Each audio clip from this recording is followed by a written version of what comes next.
guys, kanina pa ako daldal ng daldal.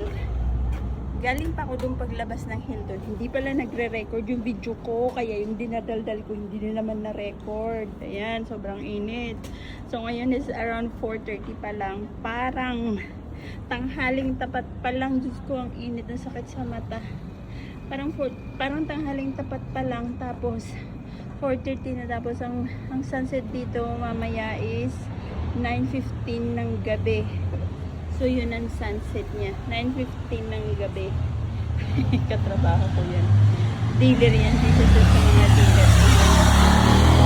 9:15 ng gabi. So kailangan akong matulog ng maaga ngayon kasi maaga akong gigising. Usually gumigising ako ng 4:30 kasi kailangan kong makaalis ng 5 AM sa bahay para makarating dito ng 5:45 AM kasi 6 o'clock ang pasok ko.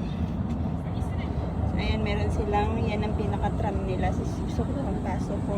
Tapos guys, paulit-ulit na naman yung sinasabi ko kasi hindi siya nagre-record eh. Tapos ang pasok ko dito is 170 hours per day, per month. 170 hours per month, 10 hours a day yung shift ko. So, papasok lang ako ng 17 days a month para mabuo ko yung minimum na sahod ko rito. Kung about sa sahod, i-comment down nyo.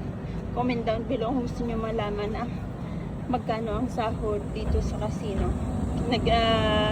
Ang trabaho ko dito sa casino is bartender slash barista slash waitress. So, yun. Sobrang init, Diyos ko. Papasok kaya ako, naiinitan ako dun sa labas. So yun, pasok nga ako rito. Kunaitan ako dun sa labas, Diyos ko, ang init-init. Tapos guys, ang kinaganda dito, ang pasok ko dito is long week saka short week. Sabihin, hindi ko masyadong alam kung anong ibig sabihin nun, pero minsan ang pasok ko 3 days straight or 4 days straight. 4 days straight. O kaya, gaya ngayon, ang pasok ko lang Saturday, Sunday, tapos pagka Monday, Tuesday, day off ko na naman, last week day off ako 3 araw.